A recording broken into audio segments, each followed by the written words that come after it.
Okay, so now we're going to see a formula which will be necessary for us to solve the problems. This formula is called mirror formula. Okay, so what this mirror formula is,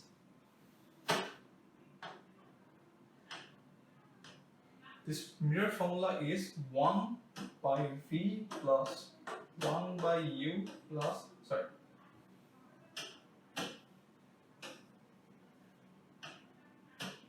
is equal to 1 by F. So what this things actually means, U means distance of the object.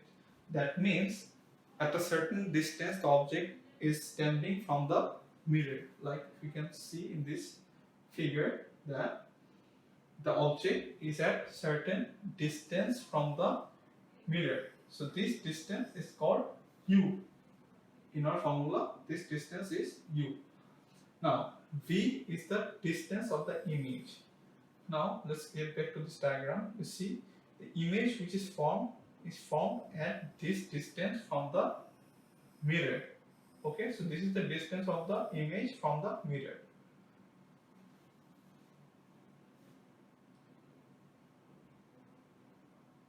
Again, this is the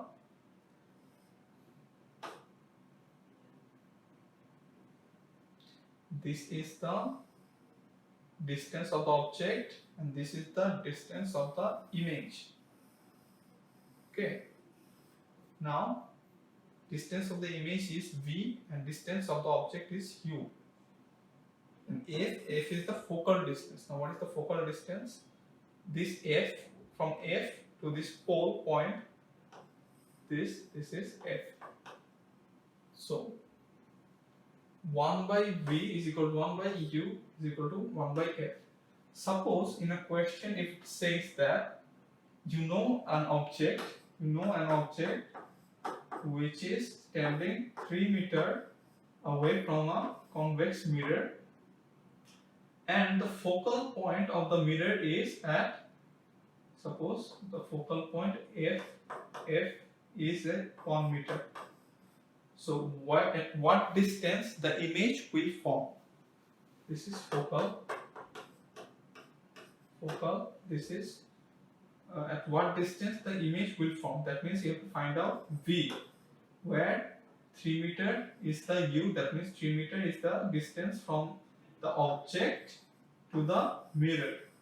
So this is the value of U, which is 3. Value of F is 1 because 1 is the focal length, and now you can easily find out at what distance the image will form. This image will form somewhere around here. So what is the exact distance? You can find out using this formula. So this is basically necessary for you in solving the STEM related problems.